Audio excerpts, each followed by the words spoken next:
Araw sa lahat. And ito yung yung pinatubo ko na kakao sa disposable cup.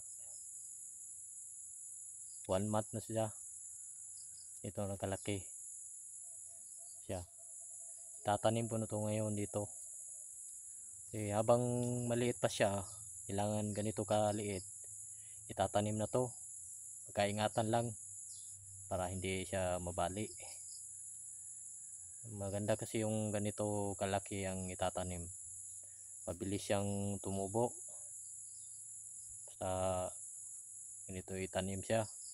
Kasi pag nagsisimula siyang mumula, lalo na pag mulan, kaya ito mabisang pagtatanim na ganito kaliit. Yung buto lang, hindi to grafting, isa lang buto. Ito siya.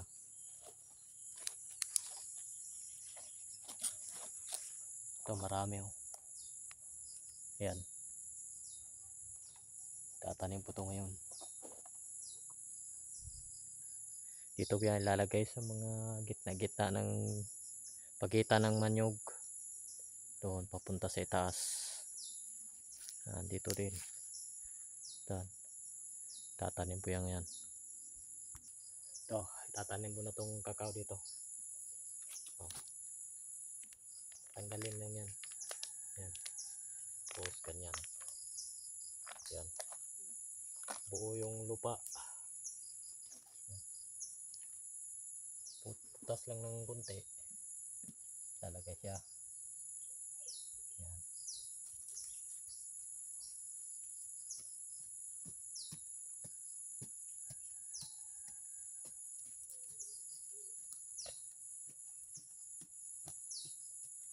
Pag hindi siya nagalaw,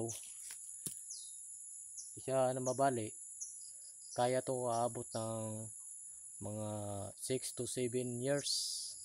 Mamumunga na yan. Dali lang mamunga yung kakao.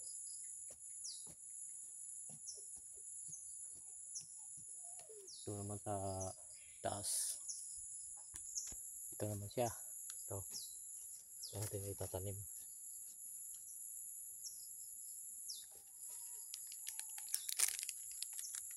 Ganun pa rin pag tanggal.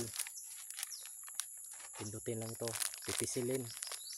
Tapos iangat siya. Yan. Yan. Po ang lupa ang niya. Kuha. Hindi siya may stress. Tutubo talaga siya ng mabilis.